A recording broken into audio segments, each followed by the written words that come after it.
Hello and welcome. I am Holly Borum, Associate Curator of Prints, Drawings, and European Art at the Blanton Museum of Art. Welcome to our series, Curated Conversations. This afternoon, we're delighted to welcome our speaker, Christine Zepeda. Welcome, Christine. Hi, everybody. Just a few notes before we begin.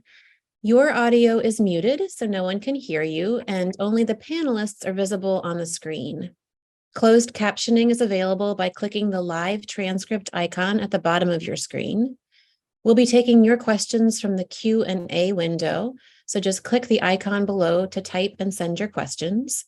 Feel free to make comments in the chat window, but please ask your questions through the Q&A box and we'll get to those at the end of Christine's presentation.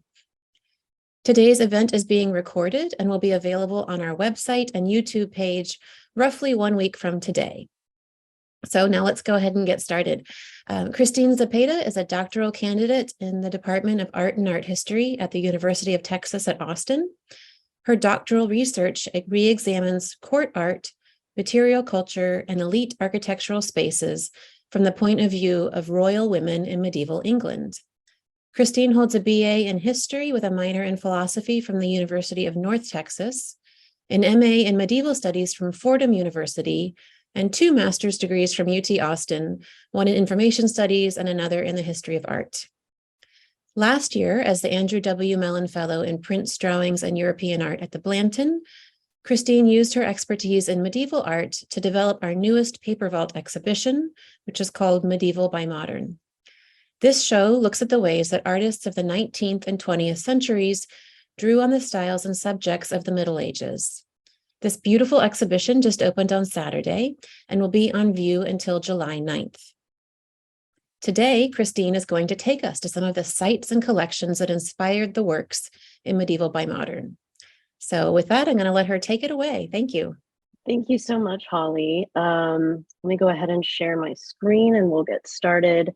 I am so pleased and excited to be here today to share my love of the Middle Ages with all of you as we further explore some of the medieval sites, buildings, collections, and artists that are featured in the Paper Vault exhibition, Medieval by Modern, which, as Holly said, is on view from now until July 9th. As Holly also said, this exhibition brings together different objects from the 19th and 20th centuries that represent medievalism, which is a term that we can define as the art, literature, scholarship, avocational pastimes, and sundry forms of entertainment and culture that turn to the Middle Ages for their subject matter and inspiration. Now, because medievalism in art transcends the boundaries of time, style, geography, and medium, Medieval by Modern of necessity includes a very diverse range of objects. Thus, our journey today will be as unique and varied as our objects and their stories, beginning with the great cathedrals of medieval Europe and the 20th century American medievalist and artist, John Taylor Arms, and ending with the work of renowned modern artist, Ellsworth Kelly. Now, let's begin our journey into the lives and afterlives of the Middle Ages. We begin in France with this stunning etching, which was created by American medievalist and artist John Taylor Arms in 1939. The image depicts the north portal or entrance of Chartres Cathedral in Chartres, France. Cathedrals are one of the most archetypical buildings of what is known as the Gothic period of the Middle Ages. The Gothic period in art, which had its origins in France with a man named Abbot Suger, who we will talk about at some length later, lasted from the 12th century to about the end of the 15th century and was followed in Western art by the arguably more popular Renaissance. Even those who aren't mad about medieval, like I assume everyone here today is, anybody who hears the term Gothic is likely to visually associate it with the towering peaks and pinnacles, intricate tracery and ornamentation, and jewel-like stained glass of places like Notre Dame Cathedral in Paris, or Westminster Abbey in London, or, as seen on this slide, Canterbury Cathedral. But how did mere mortals manage to build such massive and technically demanding structures with only manpower and simple technologies? The answer is unsurpassable craftsmanship, specialization of a highly skilled labor force, a surprisingly advanced understanding of structural engineering, and of course, enormous sums of money. In this period, there were no architects as we understand them today. So the masterminds behind medieval cathedral building were the master masons, who were responsible for all aspects of the design and execution of the building, as well as the coordination of the building site, selection of material, and management of the large workforce required to build these huge edifices. The workforce consisted of masons, stone cutters, mortar makers, stone carvers, glass makers, carpenters, etc., all with surpassing technical skill and expertise. Despite the size of the workforce, because all of the work was done manually, it usually took half a century or more to complete a cathedral, or even longer if the building was interrupted by all too common disasters like fire. Cologne Cathedral, for example, was begun in the mid-13th century, but not fully completed until the 19th century. The building of a single cathedral regularly lasted so long that parts of the building were completed in one artistic style and other parts were completed in wholly new styles, as exemplified here by the two towers of the north facade of Chartres. The tower on the right was completed around 1160 in the Romanesque style, which we'll talk a little bit more about later, while the tower on the left exemplified the flamboyant Gothic of the 16th century. John Taylor Arms became interested in Gothic architecture in the 1920s, and it became a subject he would continue to devote most of his artistic efforts to for the rest of his life. In 1923, Arms embarked on the ambitious project of creating etchings of all of the great cathedrals and churches of Western Europe. He traveled with his wife and sometimes with his entire family all over the continent in order to document these majestic edifices. He began his French churches series in 1924 and worked on it until his death in 1953. In Gothic architecture, Arms found fuel for his own imagination. He says, quote, "In these great buildings, truth and beauty have flowered, as to me, in no other monument erected by the hands of man. From Amiens and Rennes in the north, down through the Ile-de-France to the great churches of the south and back again to Bourges and Troyes, these emblems of man's faith and hope soar skyward. I have followed them from one end of France to the other. I have worked in the shadow of their magnificent portals and climbing apses, and always they have given me fresh inspiration and renewed resolution to interpret, insofar as my limited power will permit, the imagery of their beauty." This etching in our exhibition, entitled In Memoriam, the North Portal of Chartres Cathedral, is the largest of Arms' etchings and his second favorite of his own works. He created it in memory of his mother-in-law, who had died unexpectedly when Arms was traveling in Europe with his family in 1938. He reportedly devoted over 1,000 hours to etching the plate, and this is clearly evident when one looks upon the incredible detail and almost photorealistic quality of the resulting print. For Arms, then, the Gothic style was symbolic of the pinnacle of man's achievement, the quote, emblem of man's faith and hope. The beauty of Chartres Cathedral was such that Arms believed its reproduction by his own hand to be a fitting tribute to a much-loved family member, in much the same way that medieval monks thought of their painstaking labor on manuscript copying and illumination as a way to use their talents to honor God. That Arms devoted so much of his career to the reproduction of these buildings suggests that he saw value in preserving a record of them for future generations, and perhaps even a personal salvific quality to the work. Well, the exteriors of Gothic cathedrals are certainly awe-inspiring. It was the interior of these churches that was meant to raise the soul to heaven. An integral part of this in the Gothic period was the use of stained glass. One of the main innovations of Gothic architecture was the use of the pointed arch and the new system of rib vaulting that the pointed arch made possible. The greater structural support offered by these devices allowed medieval cathedral designers to open up more of the walls for windows, which in turn allowed more light into the interior spaces of the church. And here I've given you sort of a juxtaposition of what the interior of a Romanesque church would look like with the smaller windows. And on the right, the much increased amount of light in the much larger windows that were enabled by those structural advances. Filling these windows with stained glass added an additional spiritual layer to these larger windows, essentially turning the interior of the church into a jewel-toned reliquary, as seen, for example, in the interior of the Sainte-Chapelle in Paris, which was built for the French King Louis IX, beginning around 1238. Stained glass came to be a quintessential element of church architecture.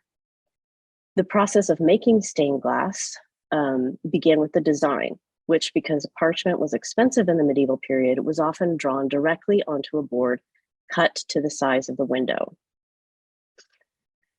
The glass, which was composed of sand and wood ash, was colored with powdered metallic oxide added to the mixture during the melting process.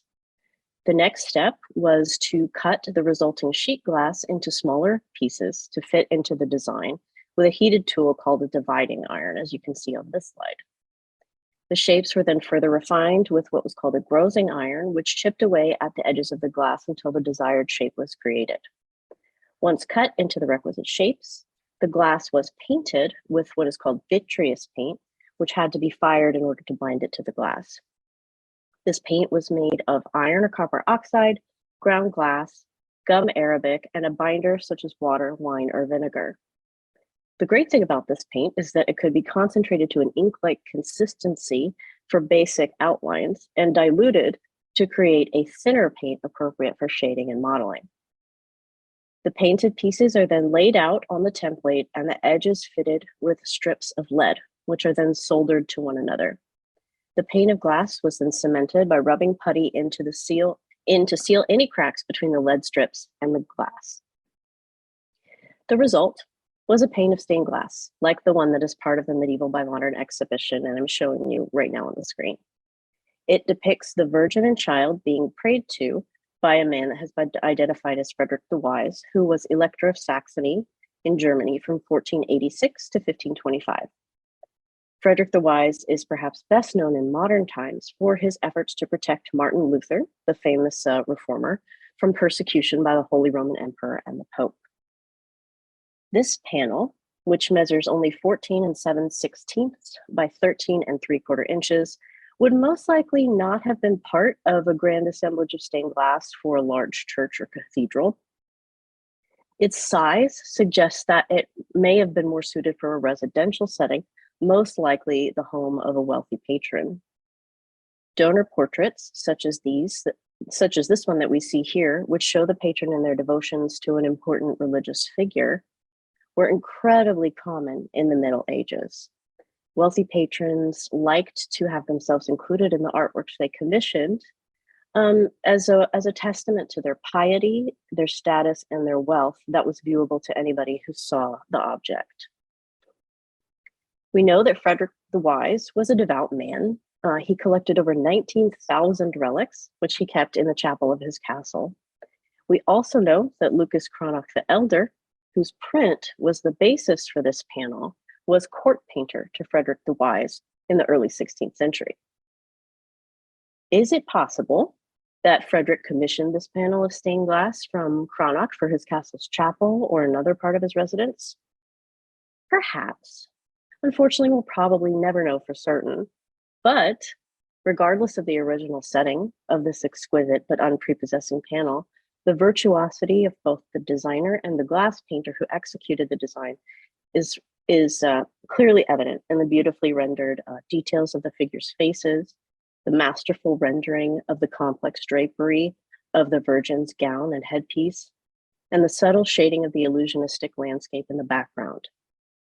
This piece is really a testament to and prime example of the level of skill achieved by medieval craftsmen in all media.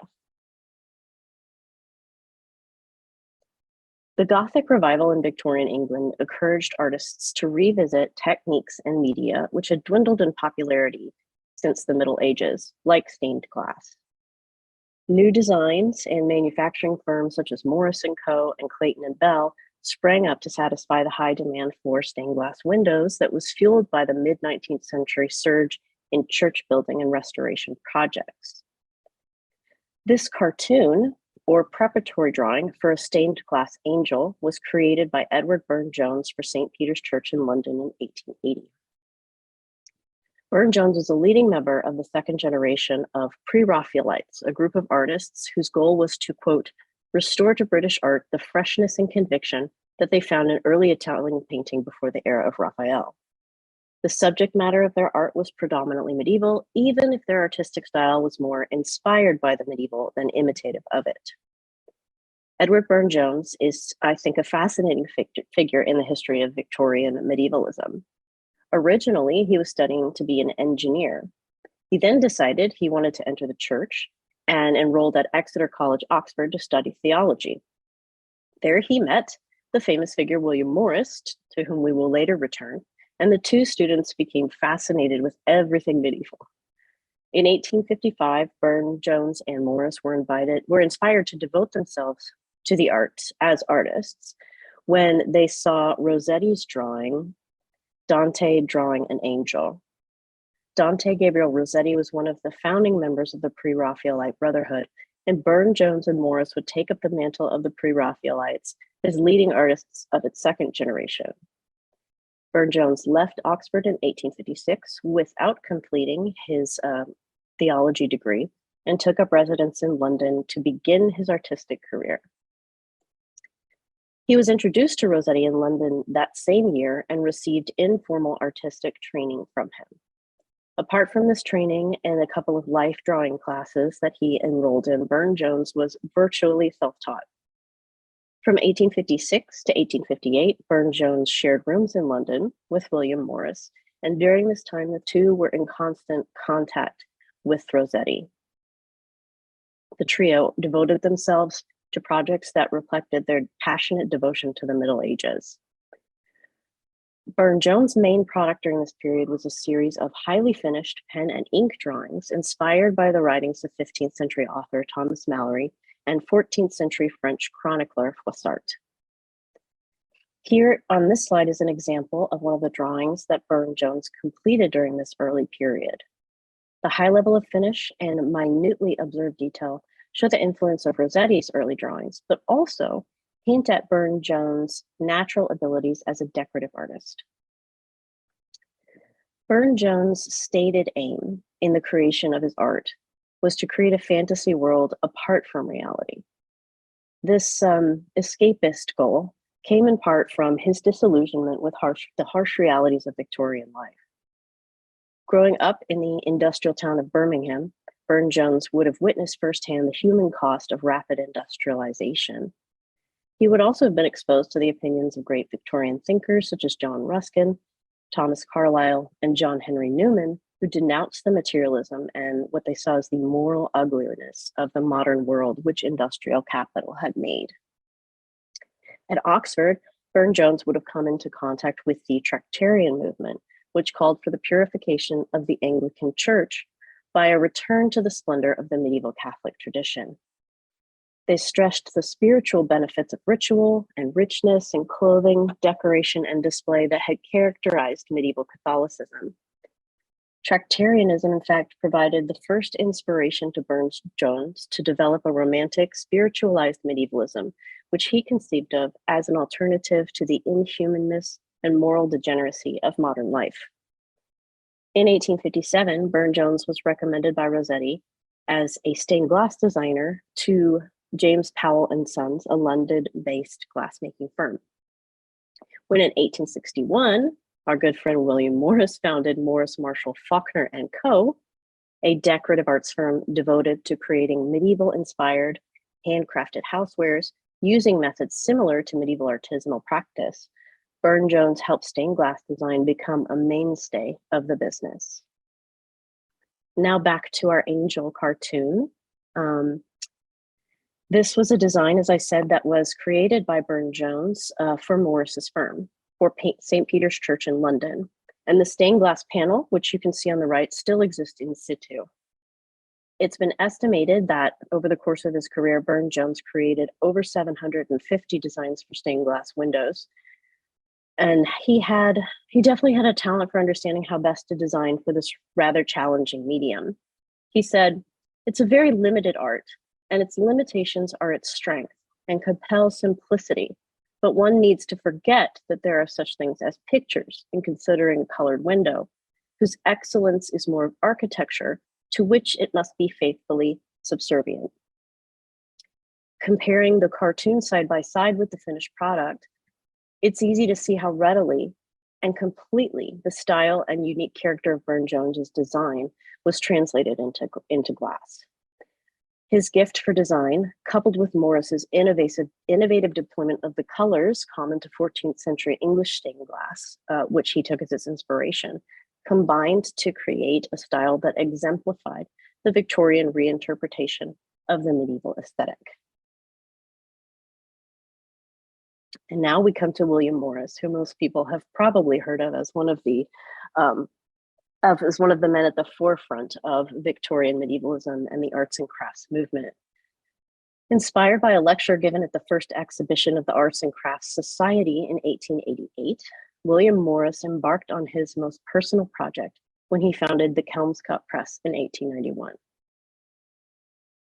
He stated, "I began printing books with the hope of producing some which would have a definite claim to beauty, while at the same time they should be easy to read and should not dazzle the eye or trouble the intellect of the reader by eccentricity of form in the letters.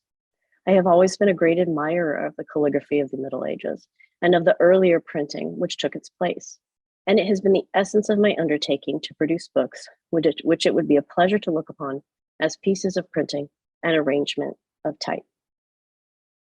By his own admission then, Morris's aesthetic inspiration came directly from medieval script in early printed books, such as the example on this slide, which is a copy of Chaucer's Canterbury Tales that was printed in London in 1483 by William Caxton, the first English printer. Again, we're seeing this desire by Morris and his collaborators to revive what they saw as the beauty and purity of early medieval style. Not only purity of style, but also purity of the means of production. Reflecting the ideals of the arts and crafts movement of the period, Morris was vehemently opposed to mass production and believed that manufacturers chose to use low quality materials to lower costs and create inferior products that the workmen could take no pride in having produced.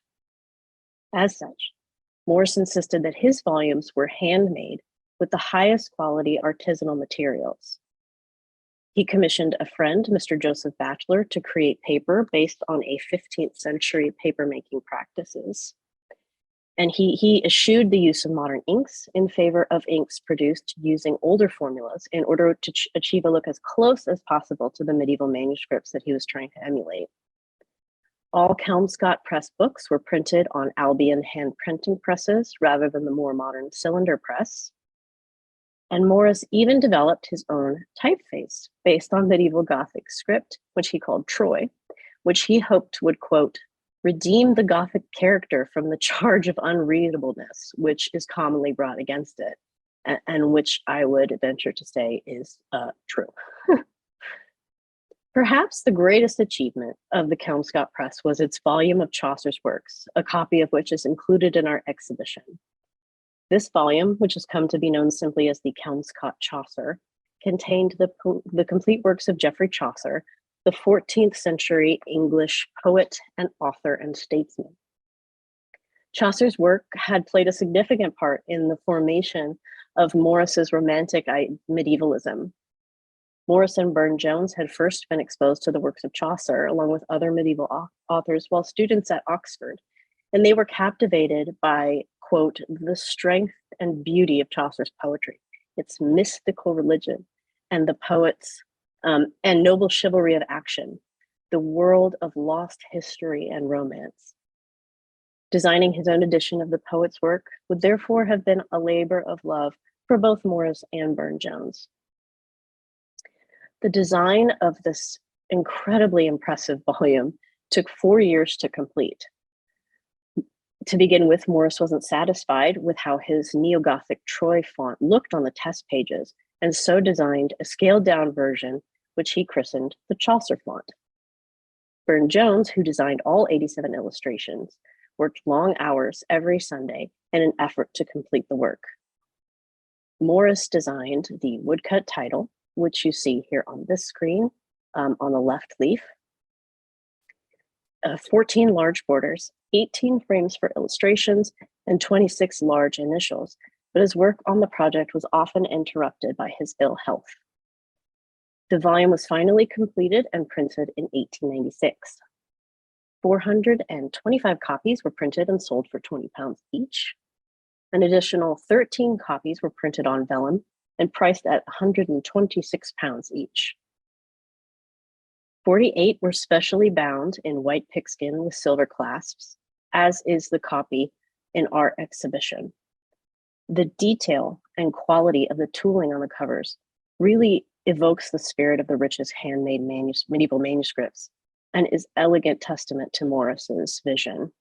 I had the absolute pleasure of handling this object, which we have been able to borrow from the Harry Ransom Center. And this experience really is similar to handling a medieval manuscript, both aesthetically and physically. Upon seeing the first copy, Burne-Jones wrote, "When Morris and I were little chaps at Oxford, if such a book had come out then, we should have just gone off our heads. But we have made, at the end of our days, the very thing we would have made then, if we could." Sadly, Morris died in the same year that the Kelmscott Chaucer was printed, yet his final project survives as a fitting tribute to his vision, ideals, and belief in the value of the handmade craftsmanship of his medieval models and the spiritually elevating quality of beauty. It wasn't only the creation of new art that resulted from 19th and 20th century medievalism. This was a period in which historians, artists, and the public began to take an interest in the remains of medieval material culture as well, and an antiquarian impulse arose that drove a movement to document the remains of the Middle Ages for posterity. Some, such as John Sell Cotman in England, Jules Jacquemart in France, and Albert Schramm in Germany, documented a wealth of architectural remains, historic treasures, and early printmaking innovations in illustrated volumes that sought to build each nation's identity by rooting it in a venerable medieval heritage. This brings us back to France and to the august halls of the Louvre Museum. The Louvre, which was originally a fortress founded in 1190, and actually on the bottom right of your screen here, you can see a manuscript miniature from the Tres Richeurs by the Limburg brothers that pretty accurately, we think, documents the appearance of the fortress of the Louvre. The Louvre fortress was rebuilt as a royal palace by King Francis I in 1546, and it didn't become a public museum until 1793.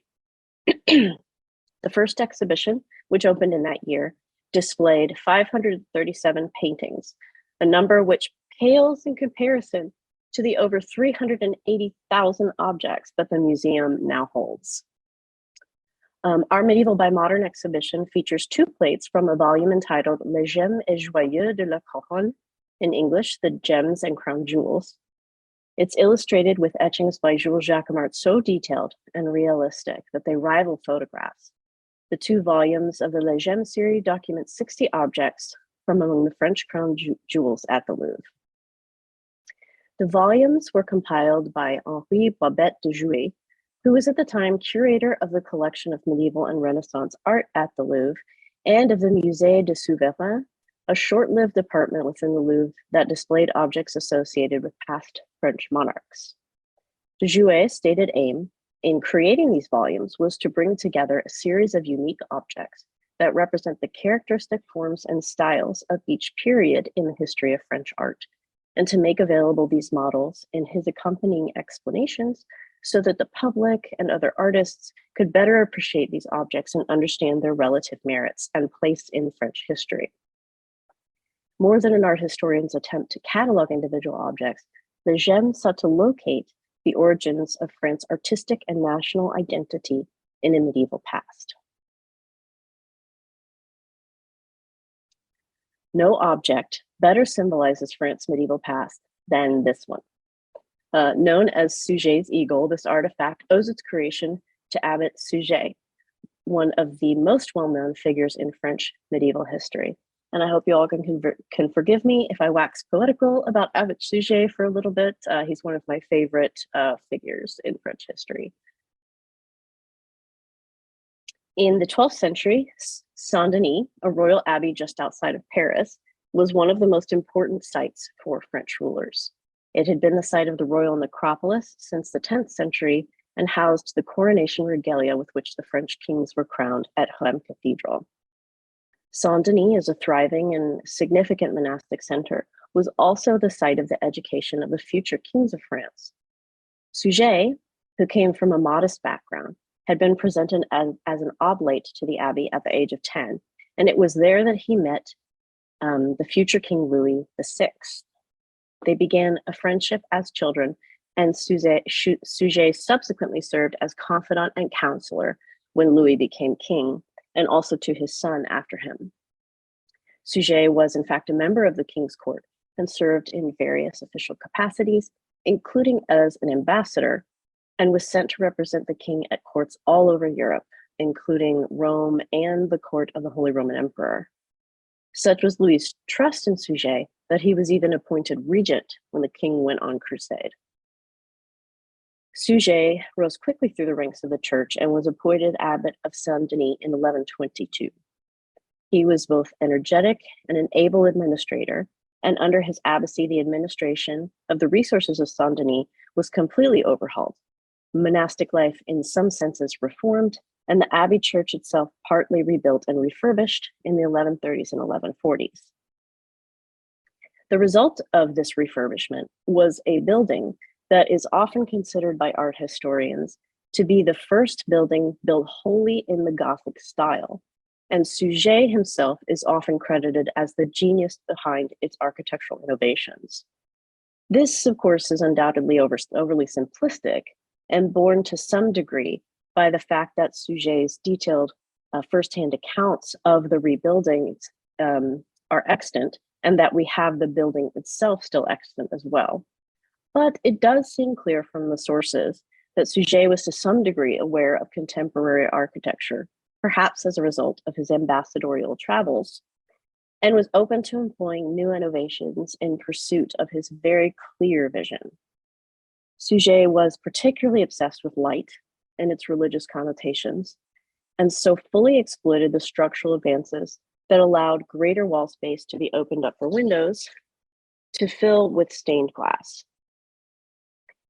Because of Saint-Denis' importance as a royal abbey, this new style became the model for others to emulate throughout France. In his writings on his administration of Saint-Denis, Suger also discusses some of the treasures of the church. He places particular importance on the richness of the materials in which they were wrought, believing that only the most precious substances are fit to be used in the worship of God. He writes, quote, "When, out of affection for the church, we contemplate these new and old ornaments, seeing that admirable cross of Saint-Alois, the lesser crosses, and that incomparable ornament commonly called the crest, all placed on the golden altar, I say, sighing right down to my heart, every precious stone was thy covering, the sardius, the topaz and the jasper, the chrysolite and the onyx and the beryl, the sapphire and the carbuncle and the emerald." Those familiar with the properties of gems note to their astonishment that no type except the carbuncle is lacking here, but rather all around in great number. Thus, sometimes when, because of my delight in the beauty of the house of God, the multicolored loveliness of the gems has called me away from external cares, and worthy meditation, transporting me from material to immaterial things, has persuaded me to examine the diversity of holy virtues, then I seem to see myself existing on some level, as it were, beyond our earthly one, neither completely in the slime of earth, nor completely in the purity of heaven. By the gift of God, I am transported in an anagogical manner from this inferior level to that superior one. Suger believed, quote, that we should also serve God with the external ornaments of sacred vessels in all internal purity and in all external nobility, and for this reason undertook to enrich some of the precious items that he discovered in the abbey's treasury for the greater glory of God. One of these items was a porphyry vase that he claimed to have found, quote, lying idly in a chest for many years. So naturally, to this already precious object, he added the feet, head, and wings of an eagle, a symbol of both Christ and of the evangelist John, in silver gilt, thereby adding to its material and spiritual value. In the accompanying description in the Legem volume, de Jouet provides his interpretation. He says, quote, to transform the antique amphora entrusted to them into an eagle, the goldsmiths of Suget showed great skill. The design of the head and the talons is firm and expressive. The execution of the repoussé and the carving are of a bold and practical hand. In extolling the craftsmanship of Suget's goldsmith, de Jouet celebrates France's medieval artistic heritage. Taken as a whole, the 2 volumes of the Legem series, which coupled image and interpretation, are a catalog of the French treasures that have constructed and expressed the long and venerable history of the French monarchy, all the way back to its origins in the Middle Ages. Let us leave France for the moment and cross the pond to visit another of the world's great museums, the Metropolitan Museum of Art in New York City. Despite not having a medieval past to harken back to, medieval art collections began to appear in America in the early 20th century.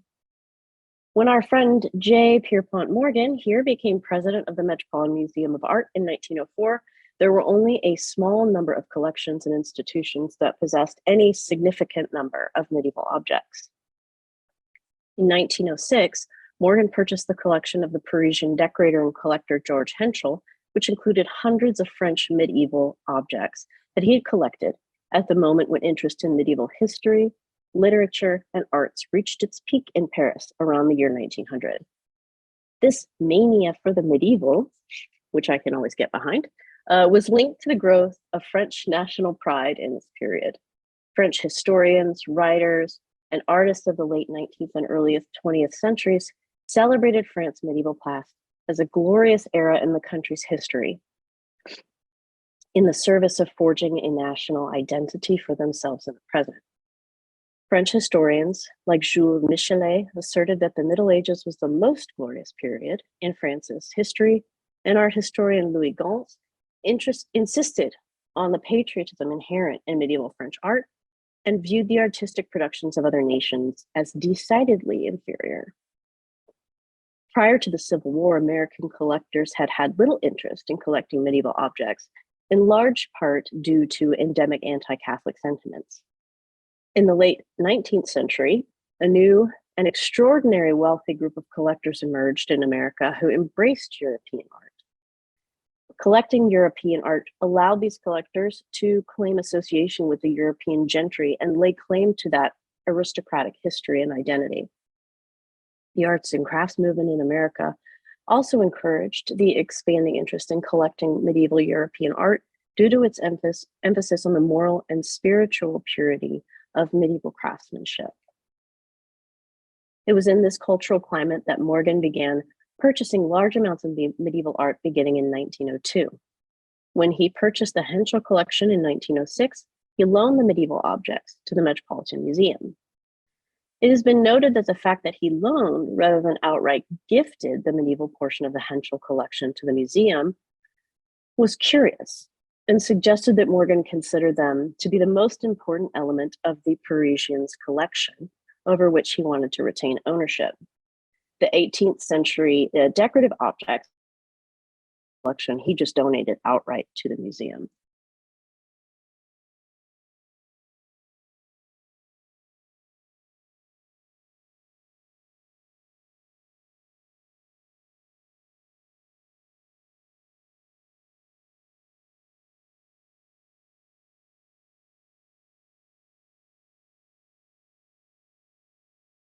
By a modern exhibition, and I'd like to explore one of them with you.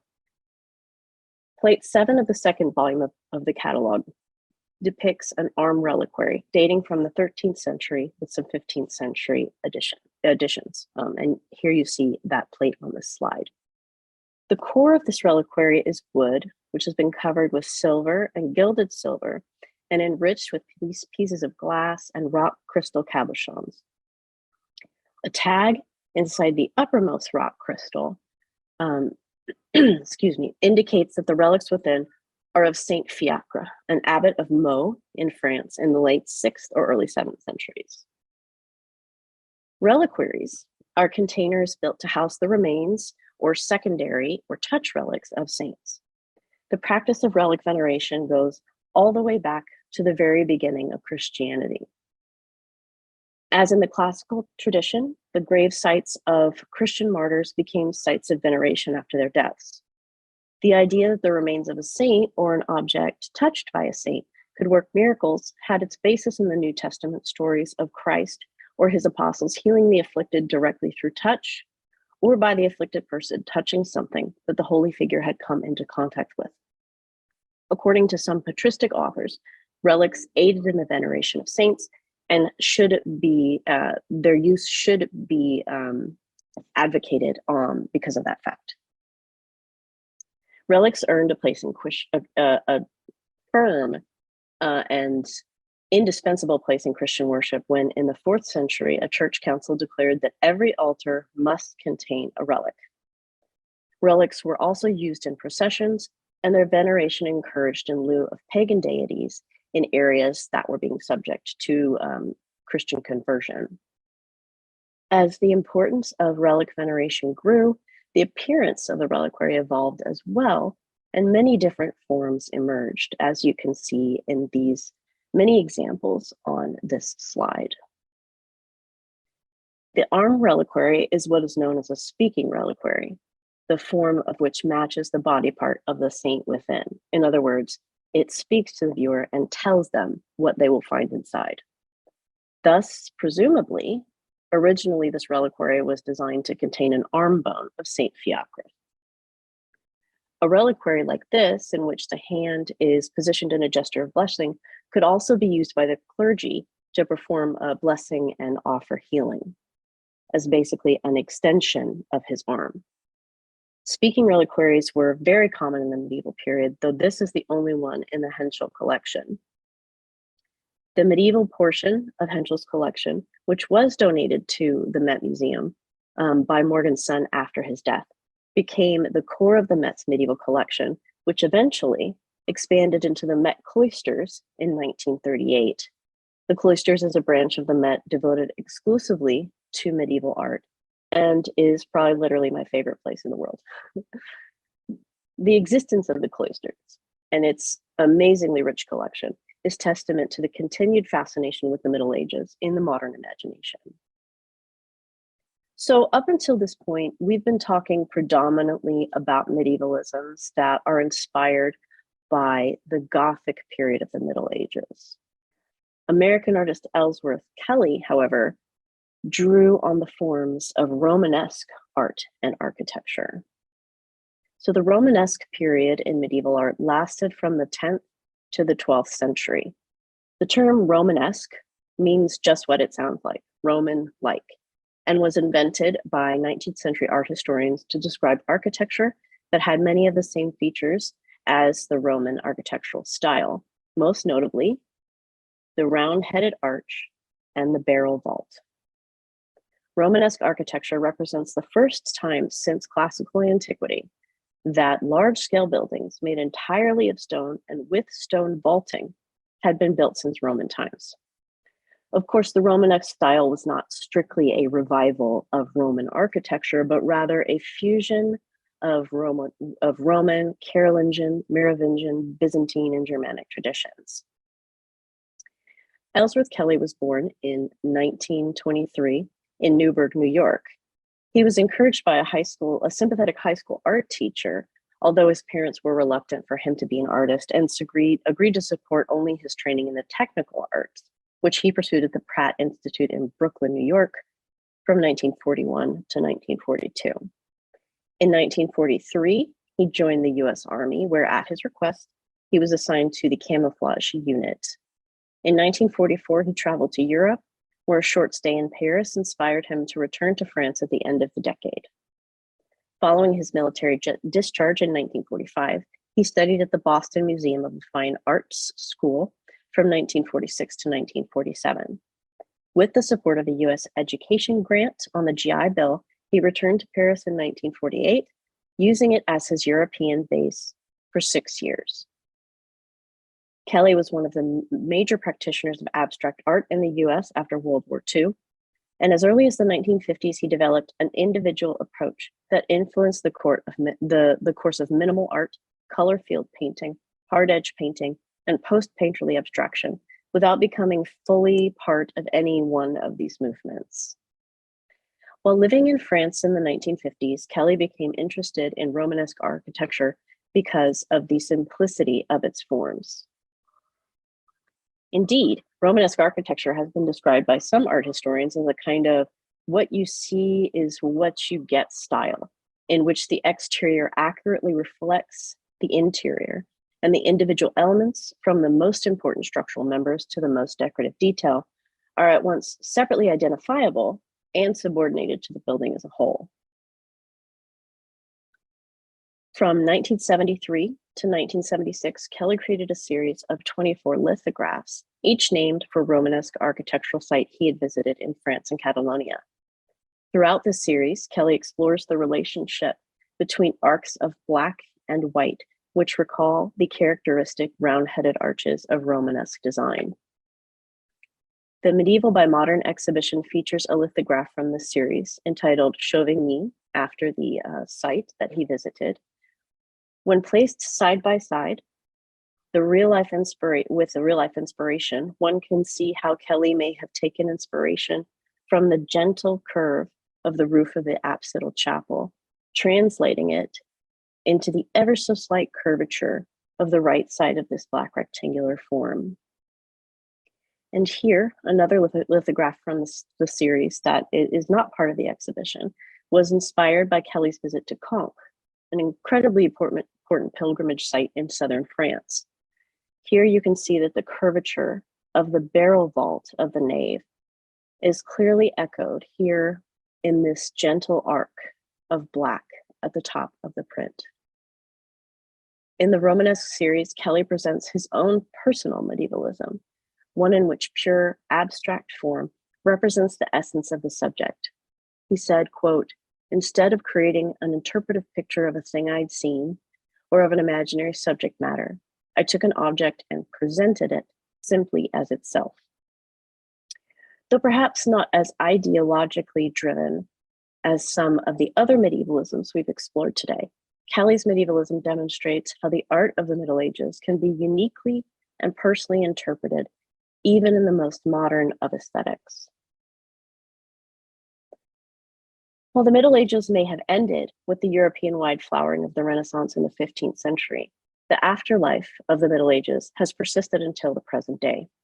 If you take note, you'll see that medievalisms are a common feature of modern pop culture, as the popularity of TV series like Game of Thrones, movies like Lord of the Rings, or Monty Python and the Holy Grail attest. And medievalisms have existed since the Renaissance, when humanist scholars coined the term Middle Ages in order to define the period as a transition between the glory of the classical world and their own time, which they saw as reviving that ancient legacy. With such a long history, and one so ingrained in our collective memory, I think it's fair to say that modern society will continue to produce medievalisms, both cultural and personal. And I, for one, can't wait to see what comes next as the Middle Ages continue to be celebrated, reimagined, and reinterpreted for our modern world.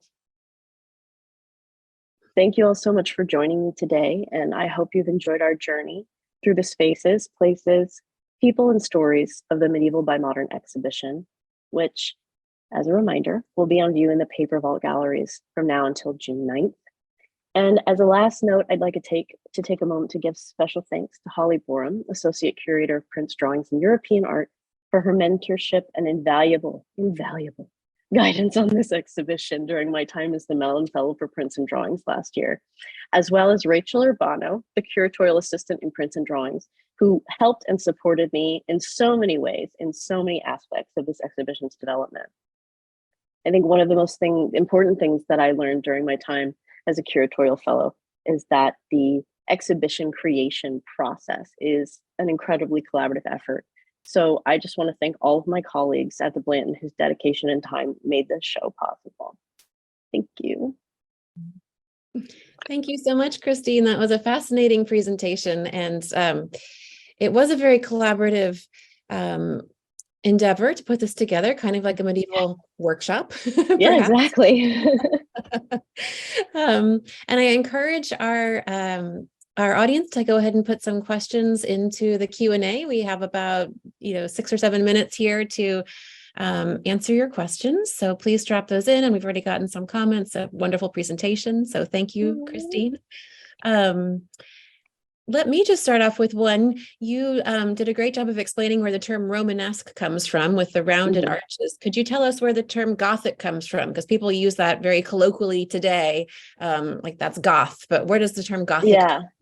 So the term Gothic has similar origins in that I believe it was coined by 19th century historians or art historians as a way of insulting that period of medieval architecture by identifying it with the barbaric tribes of the Germanic states that had overrun the Roman Empire in the 5th century. So it started as sort of a pejorative term, but has since been sort of assimilated in our historical vocabulary, again is now part of sort of a re-evaluation of the kinds of terms and the periodization that we use, and may indeed fall out of favor. But it was originally a pejorative term to describe the degeneracy of hideous medieval architecture and art.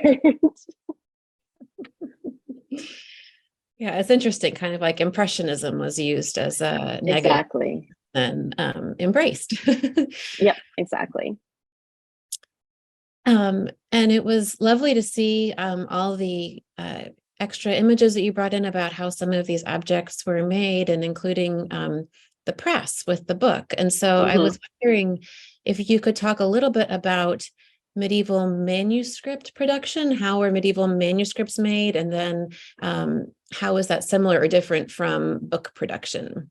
And what do we mean by manuscript versus book? We could start even there. Yes, exactly. Yeah. So a manuscript, the term manuscript we use to refer to a handmade book.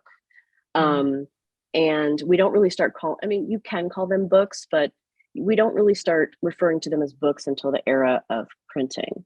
So every part of the production of a medieval manuscript was labor intensive and often also very stinky. The creation of parchment required hundreds of animal skins that had to be stretched and scraped of hair and soaked in horrible stinky chemicals like lye. And I've actually done parchment stretching and scraping, and it is an interestingly tactile process. And it took a really long time because you had to stretch and scrape and stretch and scrape without ripping it until it was the correct thickness and dried. And then it had to be treated with pumice and chalk to make it possible for the ink to adhere to the surface. And in the beginning of the medieval period, it would have been sort of the province of the monasteries to provide scribes and illuminators to create these books. So once they had the parchment, they had to lay out the entire manuscript and decide how much script would fit on each page, where would any illuminations or illustrations or initials go. And then the scribe literally spent dozens, hundreds of hours copying out an exemplar, which would be the manuscript that had the text that they wanted to make a new copy of. And you may remember from the slide of William Morris's sort of Troy type that I also included an example of what actual Gothic textualis looked like. It was incredibly, it wasn't just like how we would jot down a note today. Each one of the strokes was very carefully applied, and it was labor intensive, especially during a time when when there wasn't a lot of light, they were often working in sort of dark scriptoria, hunched over like us graduate students, hunched over a desk. And so after that, there were the illuminations, and then the sewing and binding of the book. And so it was expensive. It was very labor intensive. And that's one of the reasons that manuscripts were not widely possessed in the Middle Ages, that they were usually the province of monasteries or the elite. And that differs, I think, from William Morris's book production in a lot of ways. Obviously, paper was one of the main differences, though he did print some books on vellum, and things like the press, obviously, with type, made it much quicker to create books because they weren't being handwritten. Great. We've got 2 more questions that I think we have time for, also related to books. One of them I'm going to just field myself. There's a question, Are there opportunities for non-curators to enjoy the tactile experience of touching and turning pages of medieval manuscripts and other artifacts? I would suggest making an appointment at the Ransom Center. Get yourself set up there as a reader if you're interested. We don't have that many medieval objects, which is actually why Christine's project was so creative. She took the few that we have, and pretty much what we have is on display in the exhibition. But reading rooms and libraries like the Ransom Center at UT do have more medieval manuscripts that members of the public, once you get yourself set up as a reader, can go and handle. And then there's another question here about how did limitations on paper availability affect the production of manuscripts, and when was it relieved by industry? So I think we've got, manuscripts, thinking about things made by hand, and then I think this question about paper availability, because for a long time, paper was also handmade, and then we have machine-made paper. So Christine, I don't know if you want to talk about those different stages. The later stages of that development, I'm not super familiar with. Paper did exist in the medieval period. It just wasn't very common. And I think it wasn't really until the 14th century that sort of not industrialized, but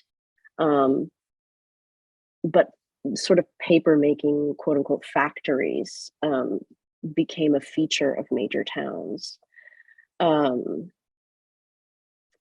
As to the later development, I'm not sure. Holly, could you speak to that at all? Yeah, I mean, handmade paper is still being made, but I think it's much more, it's more of an industrial revolution development to have factory made paper where you go from having paper that's made out of rags and that's sort of stirred up in the stew and laid and poured into these molds and then shaken and dried by hand, versus doing it with wood pulp, which browns and is actually less durable than the papers of the Renaissance. So I think actually that's where we're going to need to end. And just to say, that's the moment when William Morris is trying to look back and recreate that early and hold on to that earlier beautiful handmade paper. So again, thank you to all of our participants. Someone here makes an interesting, says there's a wonderful featurette on Disney Plus about Gothic art. There's also been some interesting exhibitions recently in New York and the Getty, which look at Disney and the Middle Ages. And so there's lots of interest in the revival of the Middle Ages, and as Christine pointed out, what we call broadly medievalisms. And so I'd encourage you to look at those museum websites too, if you're interested if you're a Disney fan. Thank you so much, everybody, for coming. It's lovely to see you, and thank you so much, Christine, for all your hard work on this project. Thank you. It was really a pleasure. And I would just like to remind everybody about our next upcoming artist talk. This is, we have an exhibition that's being installed right now that is going to be available for your viewing soon. This is Las Hermanas Iglesias, and we have a curated conversation coming up with them in, in January. January 18th with Sisters Lisa and Janelle Iglesias of Las Hermanas Iglesias. Their exhibition opens this weekend in our Contemporary Project Gallery, and our artist talk next month will include an audience Q&A. And then finally, if you'd like to show your support for the Blanton, you can become a member today at blantonmuseum.org/membership. You can sign up for our Blanton news at blantonmuseum.org/subscribe to always be in the know about what's happening at the museum. You can watch the entire Curated Conversations series at blantonmuseum.org/curated conversations and learn about volunteer opportunities at blantonmuseum.org/volunteer. So thanks again, and we hope to see you next month. Goodbye.